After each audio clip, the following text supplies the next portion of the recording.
You are listening to the Cookbook Love Podcast with Maggie Green, episode number 305. Welcome to the Cookbook Love Podcast, a podcast that celebrates cookbook readers, buyers, collectors, writers, and clubs.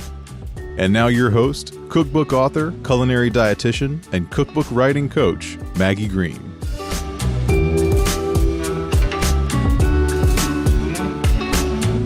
Hi, everybody. Welcome back to another episode of the Cookbook Love Podcast. How is everybody doing today? I hope as you are listening to this, I am settling into a lake house that we rented in Door County, Wisconsin. Door County is an area of the country I've always wanted to visit, and we decided this year to rent a house. When I worked as a WIC nutritionist in Michigan many years ago, my coworker Judy always talked about Door County. And ironically enough, one of my guests on a past episode of the podcast named Katie Spratt-Joyce had a collection of Junior League cookbooks. And in talking to her about the cookbooks and what she did, I found out that she was a travel writer and she has written a lot about Door County. So I've been using her information to plan the trip, and I can't wait to report back when I return all about the fun things that we explored and were able to do in that area. I've heard we can go cherry picking. There's wineries to visit. Of course, cheese is a big part of what Wisconsin is all about due to the dairy farms that they have. And of course, the scenery, fishing and hiking with beautiful Lake Michigan, right almost surrounding Door County, and then Green Bay on the other side. So today on the podcast, I am excited to have back for a second interview, Georgina Hayden. Georgina was on episode 222 for her book, Nistisima, and today we are going to talk about her new book, Greekish. Georgina grew up above her grandparents' Greek-Cypriot Taverna in London. She's a food writer and has published multiple cookbooks, including Stirring Slowly, Taverna, and the book I previously mentioned, Nistisima. She lives in London with her family, but is strongly tied to her Greek-Cypriot roots through travel back to the region and, of course, her food and cooking. During our time together, we discussed common myths about Greek food, how to cook Greekish dishes with maximum results and low effort, and some key ingredients you can stock in your pantry to make preparing all the recipes in this book a breeze. So without further delay, let's dive into this interview with Georgina Hayden. Hi, Georgie. Welcome to the Cookbook Love Podcast. Thank you for having me. Oh, you're a repeat guest. I'm so excited to have you back. And for those of you that want to go back to episode 222, Georgie talked about one of her previous cookbooks, but today we're here to talk about a new book. So I think just in case no one knows who you are and what you do, why don't you tell everybody a little bit about who you are and what you do? Highly likely. My name is Georgina Hayden, but people call me George or Georgie, and I am a food writer, food stylist. I've been doing it almost 20 years now over here in the UK. And so Greekish, my current cookbook that's just come out in the States is, and in the UK to be fair, is my fourth book. My heritage, my family all from Cyprus, so I'm Greek-Cypriot. But I grew up in my family restaurant here in London, so food is very much part of my soul, my upbringing, my life. And I was really fortunate to work with some really amazing people here in the UK. I worked for Jamie Oliver for 12 years, food styling and developing recipes for him and his books, and worked on some amazing publications. So full food lover over here. Big fan. Loving your cookbook selection behind you, Maggie. I mean, it's just a thing of joy, isn't it? It is. It is. That is like my idea of heaven. And isn't it hard to believe that those are all cookbooks written by people like you and me? A few corporate cookbooks, but that just have idea for a cookbook that they want to share with other people, which is exactly what you have done. I love this beautiful new book called Greekish. So you told me before we got started that Mediterranean cookbooks are kind of having a little bit of a moment. Yeah, I think so. And I'm sure the same for you guys. Like Italian food, in terms of Mediterranean, Italian food's always been really prominent. When you think about Mediterranean food, like Italy's been always very aspirational. There's lots of Italian restaurants, and you can go to the smallest town in the UK, and I'm kind of feel the same for the States. Like, you can go to really remote places and you'll find a pizzeria or an Italian restaurant, and which is amazing. Love Italian food. There's a lot of crossover with Greek food as well. I mean, they are neighbours. But I feel like other Mediterranean countries are having a bit of a moment now as well. Like, Greek food's really big over here in the UK. In London, we're seeing lots of Greek restaurants or Greek-inspired restaurants opening up. There's lots more talk about Mediterranean diet. I think that's a big deal. People are looking to what which foods and which cultures and communities have got eat really well. And I do think the Mediterranean diet is one of the best. You talk about blue zones and all that kind of stuff, but also it is just a diet that consists of fresh produce and sunshine. And the doctors all say it's good for us. So I think we're all sort of looking towards that a bit, really. Yeah. Yeah. And I think you're right. I think that it is aspirational, and I do think it's approachable too. And I think that's one of the things you tried to do with this book. And you specifically said you like to make things that are like low effort, but maximum results. Yes, 100%. Because I think the thing is with Greek food, it's often been misunderstood. For a lot of people, they might say, "Oh, I don't really know Greek food. It's very meaty or whatnot." And the sort of the famous or the familiar recipes might be things like moussaka, kebabs, gyro. The one that is gyros. People see it as like greasy street food. So gyros and kebabs and stuff like that. And actually, of course, that all of that has a place in Greek food and culture, but there's so much more to it. And I spoke to you last time about my last book, Nistisima, and the fact that they're very Greece and Cyprus are very strong. They have strong faith, the Orthodox Church. So as a result, they don't eat meat products or animal products half the year. So we eat a lot of lentils and chickpeas and beans and vegetables and salads.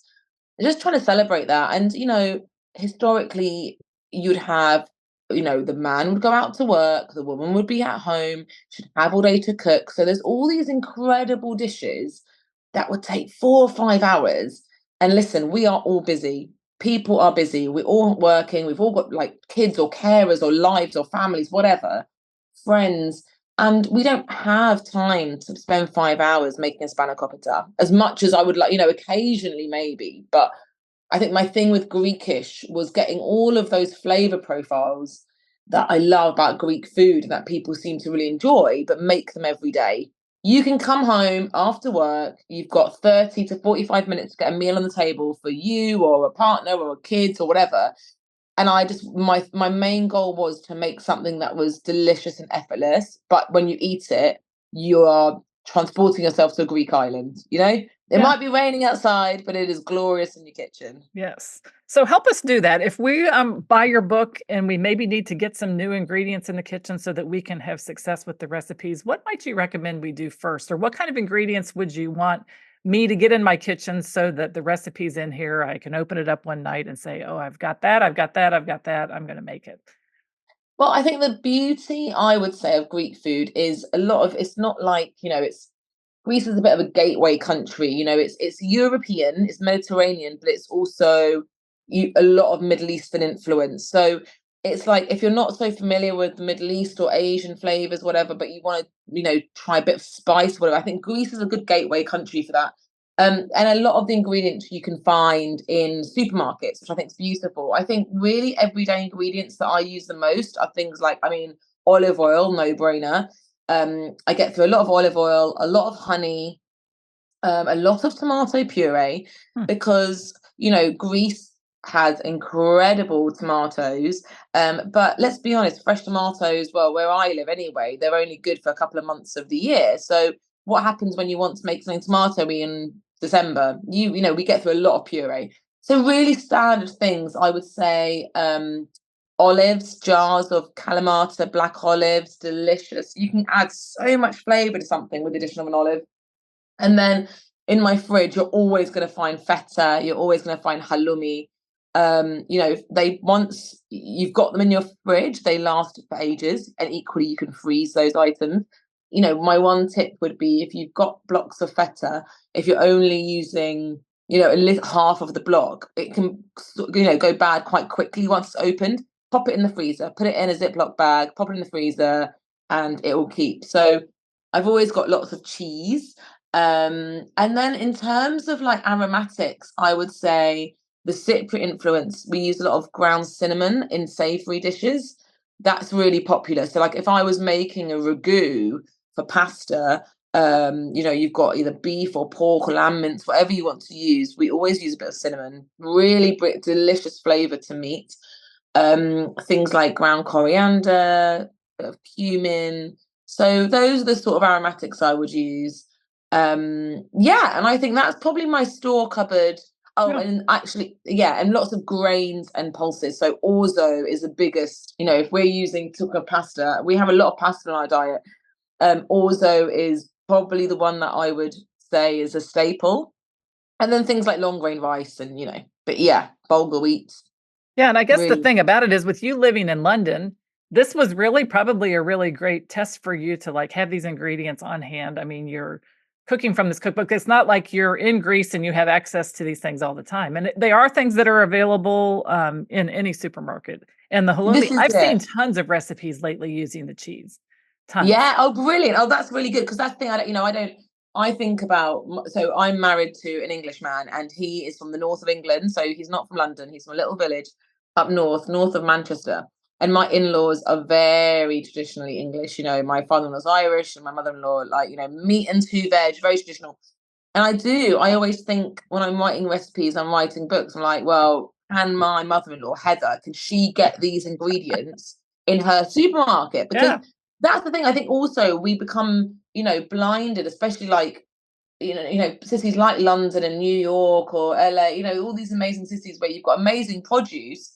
Actually, can Joe Blogs get this in a standard supermarket? I think it's really important when cookbook writers are writing cookbooks that they remember their audience. Not everyone has got a fabulous deli at the end of their road. Do you know what I mean? So, I think the ingredients are all mostly, I'd say 95% of that book is very standard supermarket. But, there's always a bit of aspiration, a little bit. Yeah, that's right. Tell us about the halloumi. What recipes in the book or working with the cheese if no one has worked with it before, what they need to know about it and what you recommend they do with it to really have some delicious results in their kitchen. Oh my gosh, I love halloumi so much. Now halloumi is from Cyprus. So Greece has got amazing cheeses. Someone said that they're one of the biggest big consumer of cheese, massive. So we love cheese. And feta is obviously probably the most popular one. But now halloumi is from Cyprus. You will only find it there. You won't really find it in other parts of Greece. And basically it's kind of, I think the most famous thing about halloumi is that it doesn't lose its form when you grill it or you fry it. So, you can slice it up, you can put it on a barbecue, you can put it in a frying pan, and it holds its texture and it's so delicious. People have referred to it as squeaky cheese, which I think is kind of unfair, but I also understand what they mean because, to hold its texture, it has, it's obviously not like your, Monterey Jack or like, cheddar or anything like that, but it's really salty and it's highly addictive. And for a Cypriot person, we don't just do things like slice it and grill it in a sandwich, which is a very popular way to have it on a burger. But we would grate it over pasta like parmesan because it's so salty. So we grate it over pasta.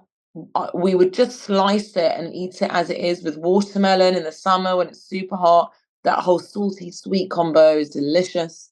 I really like to fry it and have it in sandwiches with apricot jam. It's my absolute Achilles heel. And probably the recipe that, listen, Maggie, I'm not very good with social media, but I would say the only recipe I've had that's gone even remotely like viral is when I got my block of halloumi, and what I did was I crisscross cut it on top like hedgehog, and then I put it in a dish. I rubbed it with olive oil, salt and pepper, and I dotted apricots around it, and I popped it under the grill. And then you grill it for about 10 minutes, and you finish with a bit of honey, and it's so delicious. And you're talking about 5 ingredients. It's in the book. Yeah, halloumi grilled. Is it halloumi? Whole grilled halloumi with apricot. Yeah, it's so simple and it's gorgeous. If you put that on the table with some friends as part of a dinner party spread, it's stunning. And, that's in the summer, and in the winter you can use figs. It's really versatile. But that salty sweet combo is just stunning with halloumi. It's What really about good. the recipe for HLT? Halloumi, Lunza tomato, tomato. and Lunza. yeah, Yeah. So it's a Lunza's a bit sandwich. like, Yep. yeah, it's a sandwich. That's a really iconic sandwich in Cyprus. Lunza's a bit like a really lean smoked bacon. Mm. So it's just, again, it's like salty, like you've got the smoky pork loin, you've got slice of halloumi, tomato and cucumber, which are always more delicious with adding salt to them, in this sort of toasted Subway sandwich, like with loads of sesame. And it's just, yeah, it's a fantastic combo. Really simple, the simple things. It's like a BLT, right? Like delicious bacon, lettuce, tomato. It's a great sub. Yeah. Yeah, no, it looks really good. Okay, so we got the halloumi. Let's talk next about choosing canned tomatoes. I don't know if you have any recommendations for that. When I go to my supermarket, I bet there's probably, it's not quite half an aisle, but there's tons of choices when it comes to tomatoes. And I always wonder if what tomatoes I pick should be different for your cookbook than what I would necessarily pick for cooking for myself. So the puree and the crushed and the Yeah. whole, and you said tomato puree. So let's talk a little bit about that and the kinds of things that you like to use tomato puree in, and Yeah. because it's easy to keep on hand, that's for sure. Well, this is it. Tomato So puree. easy. It's so easy. And actually, I love tin tomatoes. I really do. But I think I get the tomato puree more than anything, actually. And if you've ever seen those really gorgeous Greek tins, you buy massive tins of it, and people often then use them to plant their, pot plants in them. The thing is with tin tomatoes, I think they're great, obviously really versatile. I read, someone said to me once that plum tomatoes are always going to be better quality than a crushed or a chopped tomato. I think in terms of like the packing process. I think with those sorts of things, it's a monetary thing, isn't it? Like the good thing is you can get them really cheaply, which is brilliant. But then you can get the really, really high end ones, which cost quite a lot of money and they're very delicious. But equally, we just get what we can afford. But I would say a lot of things with tomatoes is I would usually add like a bit of sugar when I'm cooking that out, like just to add a bit of sweetness, especially if you're using something like a chopped tin tomato. Yep. Tomatoes are in the sunshine, they're glorious. You don't know where they've come from. So just add a bit of sugar and you'll bring out that natural flavor. Now, the thing is with puree, sometimes I don't necessarily want an overly tomatoey dish. Like, for example, pasticcio, like that sort of Greek lasagna, so to speak, with a ragu and the pasta. It's not overly tomatoey, but it just adds that sort of underlying deliciousness of that sort of sweetness you get. And I've always been taught, you fry your base of whatever it is you're doing, if you've got onions, etc., in the oil, and then to add the tomato puree and just fry it off for a minute. Just it needs contact with the heat before you then add all the liquid. Just cook it out for a minute, and then add your stock or whatever it is you're doing. If you're doing a ragu or a stew or something like that. So yeah, I would say, and also it's just so cost effective. Like tomato puree. It's just like you say, you can get a load of it, keep it in the fridge, keep it in a can, whatever, and it's always there. So yeah, no, great. I'm team puree. And I think the other thing, if plum tomatoes happen to be something you can always throw them in a blender or processor and puree them up yourself. 100%. Right. Totally So you agree. do have some versatility too, if that's something that you actually have, which is wonderful. Because I agree, tomatoes are not always available. When they're available here, they're fresh tomatoes, of course, really delicious. But wintertime, just like in London, we don't have any tomatoes. No, and they're not. And just don't do it. Don't buy the hard orange ones that look like orange apples. They're never going to taste that nice, Yeah. It's better just to go ahead and. So another recipe that stuck out to me, there's a cauliflower and lentil dish. And talk a little bit about the lentils and the beans, because I think, like you said, a lot of times with Greek food, people aren't always imagining pulses and beans. Yeah. So, we spoke about this before. So Nistisima, my previous book, was all about the practice, like basically the Orthodox Church, and which is quite mad and quite wild to be like, I'm going to write a book about food and religion. But, on a very basic level, hopefully it's just a gorgeous cookbook filled with, Eastern European and Middle Eastern vegan recipes. On a deeper level, it talks about the practice of, how the Orthodox Church, affects those countries. So I started with looking at Greece and Cyprus, and then it sort of, I went to the Middle East and sort of parts of Eastern Europe as well, because all those countries have strong faith. And the thing is for us, like if you are, you are of Orthodox faith, you can spend half, if not 2/3 of the year not eating animal products, and that's a big deal. So whilst a lot of people think Greek people live off lamb and, big chunks of meat, yes, we do love that. But for 50 days before Easter, basically Lent, for 50 days before Christmas, for 2 weeks in August, every Wednesday, every Friday, you wouldn't be eating animal products. So for my granny who's still alive, that's what she does.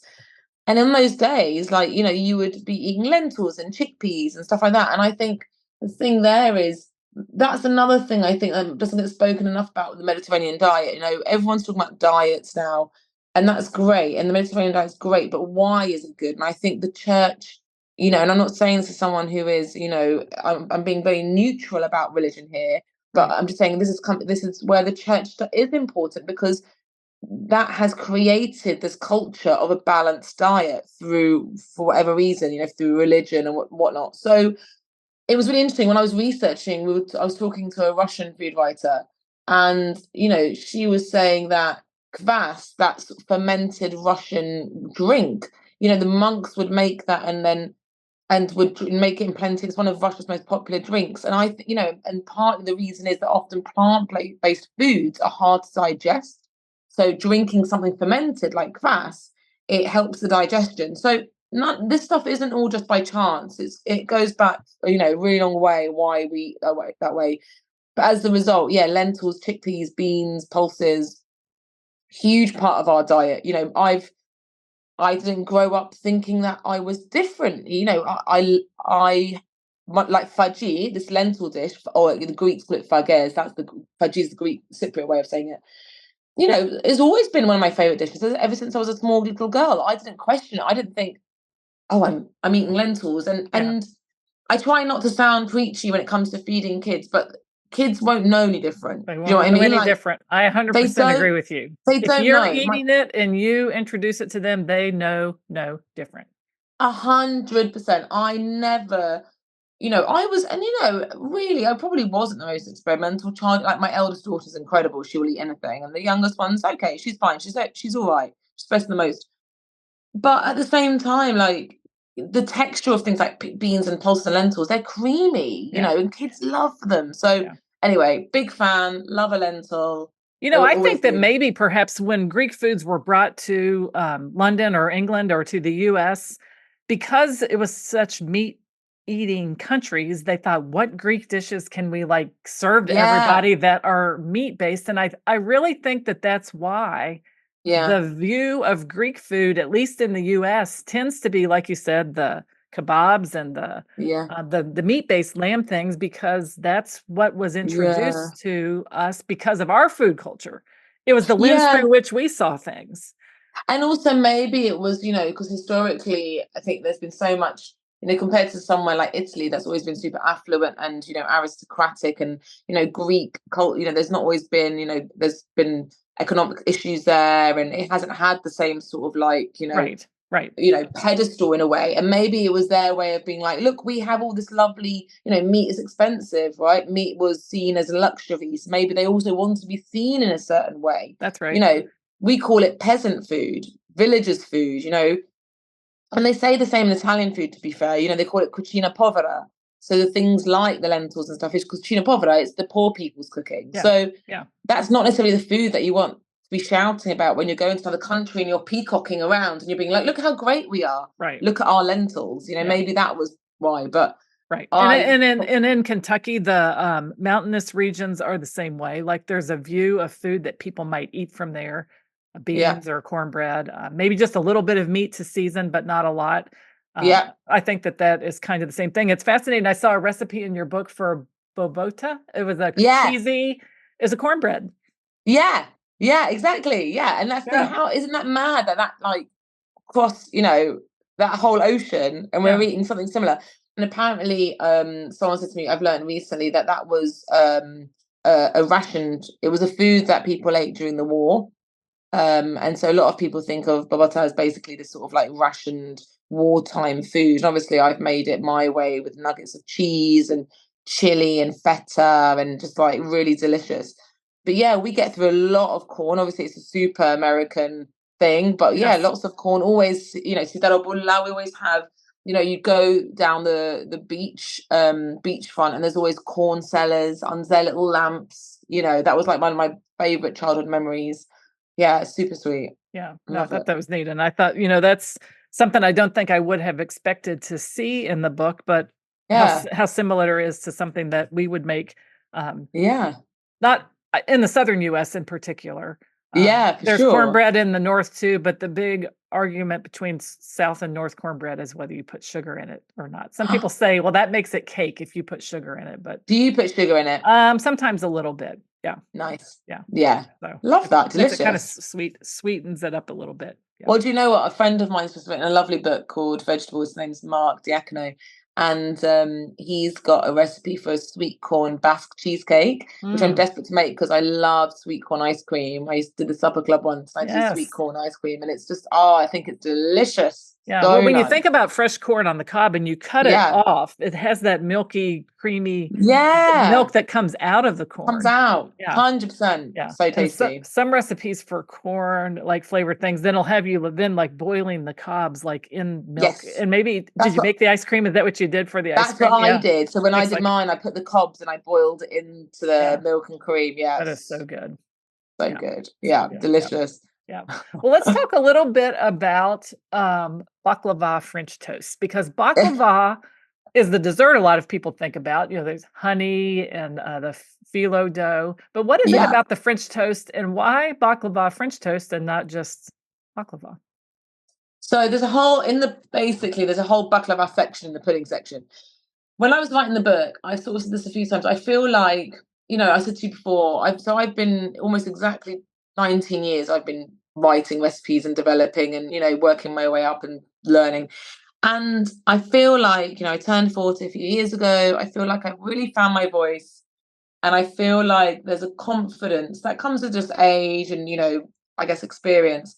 And when I come up with my books and I sit there and I do my contents pages, I knew how I wanted the book to look and I knew how I wanted it to read. For example, the weeknight chapter is the biggest chapter, and that was really important to me because that's sort of the essence of the book, making sort of everyday things accessible. But when I was writing the book, there came these little subsections that came from my tone of voice that I feel like I've sort of honed into basically with age. And one of them was baklava. I create lots of things with the baklava flavor. And listen, I've written recipe before, and I don't necessarily need to do that again. But at the same time, I like making things in a baklava with baklava Yeah, flavors. So yeah. in the pudding section, there's a whole baklava section. There's a book baklava cheesecake, which I just think is, I don't want to I just think it's gorgeous. It's so, so nice. There's a whole block of feta whipped into that cheesy white chocolatey filling. There's a baklava semifreddo, which is stunning. Anyway, baklava buns, a bit like cinnamon buns. And the baklava French toast, I mean, I was torn. I should have, maybe I wanted to keep it with all the other baklava, so they're all in a little section. But actually, it needs to be in the breakfast section. And also, actually, it came from my friend Holly, and Holly is my right hand woman. She helps me develop my recipes. She's amazing, and she's the person that I sort of jam with the best. And actually, Holly is Australian, so Mm, Holly, and I do think Australia is really well. One, I think they do the best brunches in the world. I think they nailed brunch. Two, there's a huge Greek community in Australia, massive. Especially where like in Melbourne and so many Greeks down there. And I think they're just really clever with the way they sort of blend cultures and flavors. And Holly's always worked in food and she's just phenomenally clever. And it came from her and it was basically her idea. yeah. I think she'd had something vaguely similar once in Australia. And she was like, think about those caramelized walnuts with cinnamon and sugar, and then you chop them up and then you put them in between layers of bread, and then you're soaking it in your custardy egg mixture. And then you've got this lovely, like, orangey syrup. And I was like, yeah, I of course want to eat that. Of course I want that for breakfast. That sounds phenomenally good. It's so good. It's your everyday French toast, but just taken up a notch. And it was just, that's how the book, that sort of sums the book up, like Yeah. it's all that kind of stuff. And yeah, so that's an ode to Holly. That was one of hers. And Yeah, I think anything baklava-ish is great. Yeah, and the So baklava cheesecake, you actually use the phyllo dough then as the crust, right? yeah. So Yeah. you bake the crust, you line your cake tin with sheets of filo, and in between you've got like chopped up walnuts, caramelized walnuts and stuff. And then once it's baked, you drizzle it in a sugar syrup, like a classic baklava. And then that's it. And then the filling is basically made up of blitzed up feta, which honestly might sound wild, but it's you don't know it's in there. It's just the sort of saltiness that you get from that is so gorgeous. You got your cream cheese, white chocolate, so kind of a standard uncooked cheesecake filling essentially, but it's just the secret. It's the feta, it's the honey. Ah, it's It's a really nice. beautiful, it looks absolutely delicious. And I Oh, love that bless you also you. used feta in a cookie. Yeah, well, that was a bit of a had seen somewhere that someone had put like we put cheese and sweet things quite a lot in Greece Yeah. and Cyprus, and it's Yeah. not unusual. And anyway, I was like, right, I'd seen something with feta, and I was like, I want to do a feta cookie, but I'm not chocolatey, even though it has got white chocolate. I want the feta to be the star. And I love cherry, like, I was playing around with flavors, and I just, in my head, I was like the salty feta, the sweet, sweetness from some white chocolate, a bit of sour cherry in there. Anyway, this one, I made my first version how I wanted it, and I gave it to my granny, my yaya, and she's my best critic. She's so great. Yeah. And I said to her, and I was like, What do you try this think? cookie. What do you think?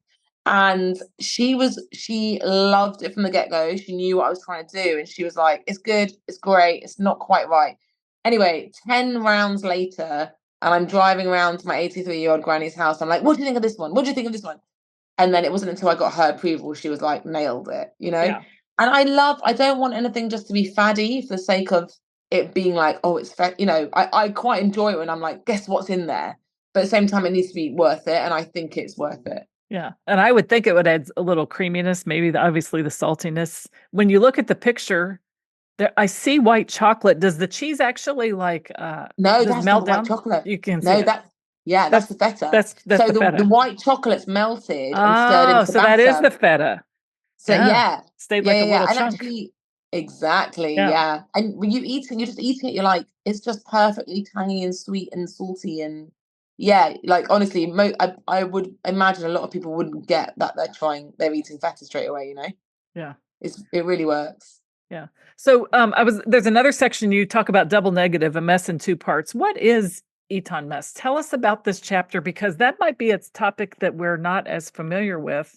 Sure. Yeah. So it's in the pudding section, and there's two recipes. It's just like a two little recipe thing. And Eton mess is a really classic British English pudding. Eton is a very prestigious school over here in the UK. You get royalty that go to Eton. It's like very, very, very expensive and very fancy and posh. Anyway, Eton mess is this classic English pudding, and it's made up of meringues that are crushed up, strawberries, and whipped cream. And that's it. And it's really, really lovely, and it's super simple. And come summertime, everyone just loves it. It's tennis and green grass and English summer. And I really I love an Eton mess, I have to say. I do love one, but I make mine a little bit differently. I find too much cream a bit too sickly. So I've always, regardless of making it Greek or not, I always use half whipped cream, half Greek yogurt. I like a bit of tang. I like to lighten it. Mm-hmm. And these two recipes are just the way I like to do it. So one of it is based on a traditional Eton mess. I call it Cretan mess, like basically loving a pun, like for Crete, as in the island. And with that, it's very traditional. It's strawberries, it's the meringues, but it's got a bit of rose water in there, and it's got chopped up Turkish delight or lukumia, that sort of. And then it becomes a bit more sort of jewel-like, and it's very delicious and a little bit more fancy.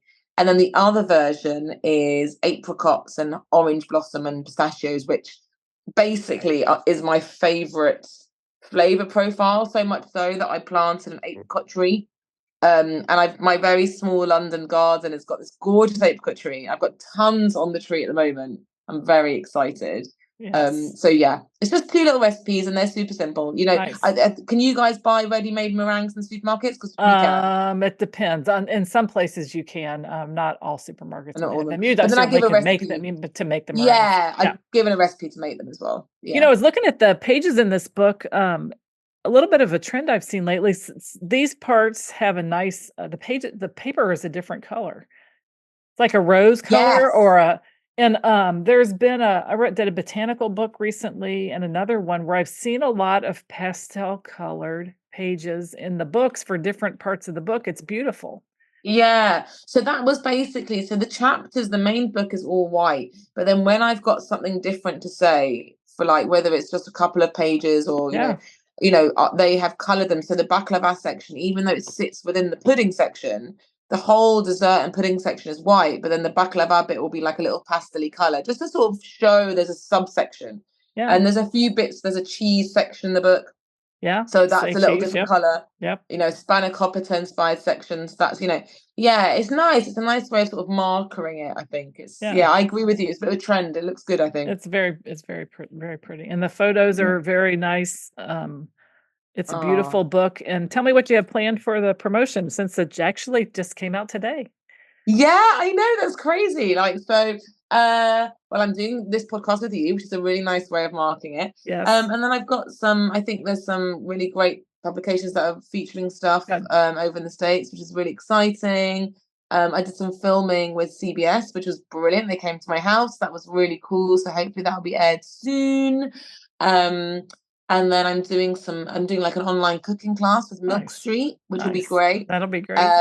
I really want to come over to the States. I just want to come over and just, meet people in real life, which would be so nice. I haven't been over for a while. Yeah. But it's been really fun. Like the book came out in April in the UK, and I've been very, very lucky. Lots of telly and radio and stuff, which it's a blessing, and it's not always easy to get, but it really helps, and it's been really well received. So I think that's like I'm just chuffed that. No, that's happened, great. And I think that if people know you and they know the types of books you write, if you have Georgina's other books, there isn't any reason you wouldn't want to add this to the collection. It's different from her other ones, but still has your special way of doing things, which I think for home cooks is important because you really want people to be able to have success with the recipes. You try them over and over. You get your grandmother's opinion, and we know that if she says yes, that it's going to be something that's, and I think it's probably a different, like to put feta cheese in a cookie, that might be a different way of thinking, but I know there's people that listen to this podcast that say that is something I've got to try. 100%. I love that. We're all trying experimental and like you said, a little aspirational also at the same time. Totally. I love it. Yeah. So why don't you remind everybody how they can, I forgot to ask the last question. I always ask people as we're wrapping up, if you have a favorite cookbook. Now, you said a cookbook the last time. I don't know if anything comes to mind or if there's anything that you've been diving into outside of your own work. Do you know what? Let's see. I mean, I know what classic books are like, but I'm thinking maybe I should think of something that's a bit more current. Do you know what? What do I love? I think there's so many great ones. The one I keep pulling out is, I think Tessa Kairos. Well, I think wasn't that my answer last time? Yes, and she did this new book called Now and Then. I love it. I interviewed her actually for the Cheltenham Literature Festival last year. I have that book in my kitchen, and she has these little. It's a Swedish flatbread, but you make it with cornmeal. Okay. Pumpkin seeds, sunflower seeds, poppy seeds, maybe sesame seeds, and then you season it just with a little salt. But you roll it out really thin and you bake it. So it makes like a cracker. Yeah. So speaking of cornmeal, it is so amazing. Good. Yes. And if you break them up and put them in a little bowl, if you're having a little party or something, people just what is this? It's so good. That's amazing. I've got to try it. I just think I was trying to think that was probably the book that I said on the last podcast. It was. It's had the most, it's Falling Cloudberries. Yes. I think in terms of now, which ones I love now, I think there's so many. Anna Jones is a good friend, and her latest book, which is 12 Wins. 12 wins, easy wins, and then she has 12 different sort of hero ingredients for these easy win recipes. It's vegetarian, but I think that's really beautiful. I think one of her best yet. Well, and I think those kind of topics are so nice because, like you did with your book, if we are busy and they want to put some effort into something, what's going to give them the most, you said, maximum results, flavor, results. 100%. Something a favorite for the family. It's worth it. And so the 12 Easy Wins, what a great concept for a book. Such a great concept. It's a vegetarian. I think it's really clever. She's done really well. I think that's probably the one this year as well that I've been really, and like I said, there's been so many. There's my friend Twee, a little Viet kitchen. She wrote it's like an easy Vietnamese cookbook that I'm just loving as well. Like I love Southeast Asian flavors, so again, things like that can be made easy. I just, I've cooked from that quite a lot with my girls as well. Because we took them to Thailand early this year, so I love introducing them to different flavors and stuff. So very good. Well, I'll link to those in the show notes. Amazing. All right, so remind us how we can connect with you online and where people can buy the book. Do you have a favorite place for that? Well, so I am on Instagram. I'm just Georgina Hayden on Instagram, and that's probably the best way to connect with me because I don't do any other social media. And then you can buy the book anywhere. I think there's like obviously amazing indie bookshops everywhere. Book Larder have always been so lovely to me. They've been lovely. And then you've obviously got the big old Amazon as well, which is, is there and does make life easy for people, I guess, as well, especially if you can't get to sort of indie little bookshops. But and I'll link in the show notes to bookshop.org, and they do support local bookshops also. So the link that I'll provide that one, and then I didn't know if that's true because we've got that over here, and I love those guys. It's really cool. Yeah, it's been great idea what they've been able to do. Yep. So I'll provide that link in the show notes. Amazing. Yep. Well, we wish you nothing but the best on your new book, Greekish. Thank you so much, Frankie. It's been so nice to chat to you. It was nice to chat and connect with you again, and wish you a good summer. Enjoy your girls. Enjoy your time with your new book, and thank you for all the tips and suggestions for your new book, Greekish: Everyday Recipes with Greek Roots. Thank you. Thank you so much for joining us today for this episode of the Cookbook Love podcast. Again, all the links can be found in the show notes at www.cookbooklove.co. And if you are interested in writing a cookbook of your own, please check out the free cookbook writing masterclass called How to Get Paid to Write a Cookbook. It is designed specifically for food or nutrition experts, and you can check that out at www.cookbookwritersacademy.com/free. So that's it for today's episode of the Cookbook Love podcast. This is your host, Maggie Green. And until next time, have a great day and keep loving your cookbooks. Thanks for listening to the Cookbook Love podcast. You can find out more information at www.cookbooklove.co.